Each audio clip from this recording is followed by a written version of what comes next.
Le Grand Matin Sud Radio, 7h-9h, Jean-Jacques Bourdin. On en parle avec Benjamin Glaise. Benjamin, le gouvernement divisé sur la question du droit du sol. Oui, après le durcissement du droit du sol à Mayotte, le Premier ministre François Bayrou disait vendredi dernier vouloir ouvrir un débat plus large sur qu'est-ce qu'être français.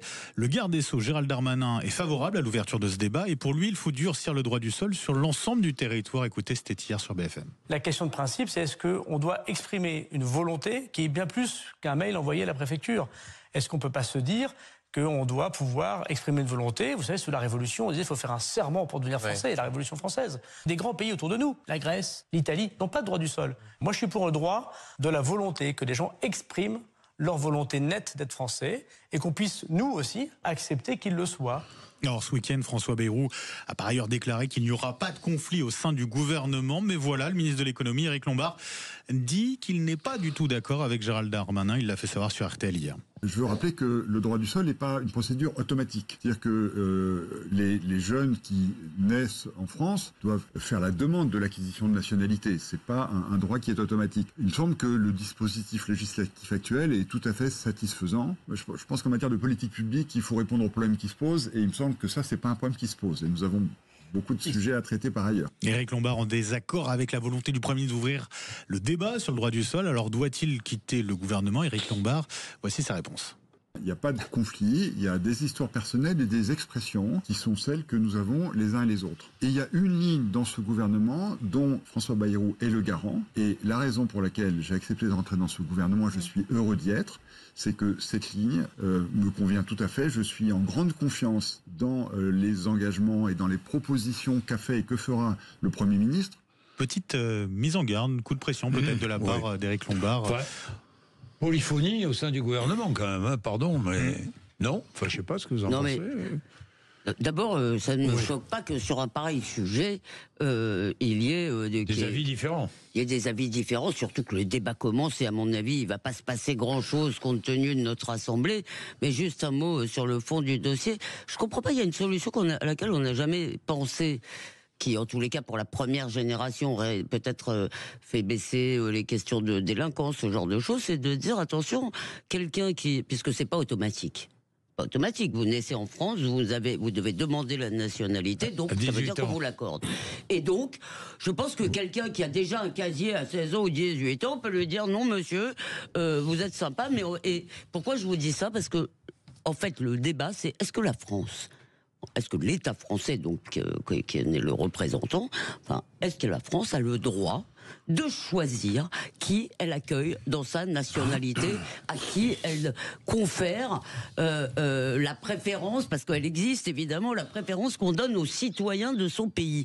Est-ce qu'on a le droit de choisir, bon sang ou pas? Alors, la question se porte sur le durcissement du droit du sol en question, nous sommes d'accord, hein, c'est-à-dire, effectivement, vous avez raison Elisabeth, les conditions doivent être, elles, plus exigeantes aujourd'hui pour accéder à la nationalité. Ça part d'ailleurs le débat de Mayotte, hein, bien sûr. Mayotte et accessoirement la Guyane. Mais ça aussi. Y est, c'est durci. Et est-ce que ce que nous découvrons, nous rencontrons à Mayotte et en Guyane va débouler, si je puis dire, sur le territoire hexagonal, en métropole? Et voilà typiquement le type de sujet, puisqu'on parle de référendum en France. Est-ce que ce ne serait pas habilement une question à poser aux Français? Eh ben, vous allez voir que le Conseil constitutionnel va vous expliquer que c'est pas possible. Non, c'est la Constitution. Je sais que constitutionnellement c'est difficile, mais c'est typiquement une question que nous aimerions poser au niveau national. Oui. Qu'est-ce qui fait qu'un immigré qui arrive aux États-Unis se sent plus américain que n'importe quel Américain qui est là depuis des générations? Ça, c'est une question qu'on devrait se poser. Parce que les immigrés qui arrivent aux États-Unis et qui ont la possibilité de travailler et qui sont intégrés, ils sont très américains. Regardez comment les Latinos sont votés pour Trump contre une immigration incontrôlée en venant du Mexique. Ça veut dire qu'on a perdu un certain nombre de nos valeurs. Et puis Éric Lombard a raison. Le droit du sol, il n'est pas automatique puisqu'il faut le demander, il faut être accepté. Mais alors, qu'est-ce que vous faites d'un jeune de 18 ans qui serait débouté, qui demanderait à être français et à qui on dirait non, vous ne l'êtes pas, vous le renvoyez où? Mais tu ne renvoies pas, tu n'es pas obligé de renvoyer les gens à qui tu ne donnes pas le passeport. Très bien. Donc en fait, ne disons pas c'est quoi être français. C'est quoi être français. Puisqu'en réalité, à partir de 18 ans, si vous choisissez d'être français et que vous ne l'êtes pas, vous n'êtes pas français. Il y a des résidents étrangers légaux sur notre territoire.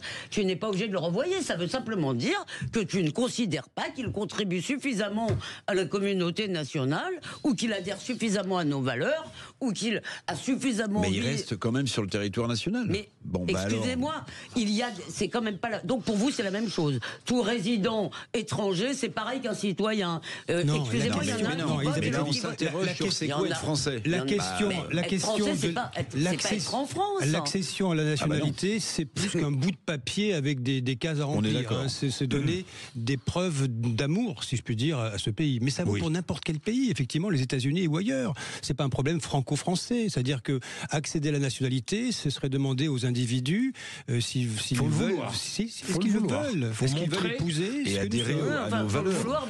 Et il faut montrer qu'on adhère. Oui. Pardon. Mais il faut aux règles et aux lois du pays qui vous accueille. Par exemple, je pense qu'un petit questionnaire sur l'égalité des sexes, ce qu'on pense des homosexuels, etc., ce serait pas si mal.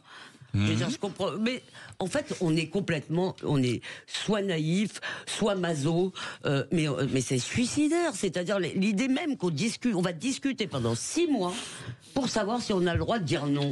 Mais la France, c'est quand même pas un droit de l'homme, bon sang. Bon. Consultez les Français là-dessus. Voilà. Bien. Amélie de Montchalin est notre invitée dans un instant. Amélie de Montchalin qui est ministre des Comptes Publics, ministre du Budget.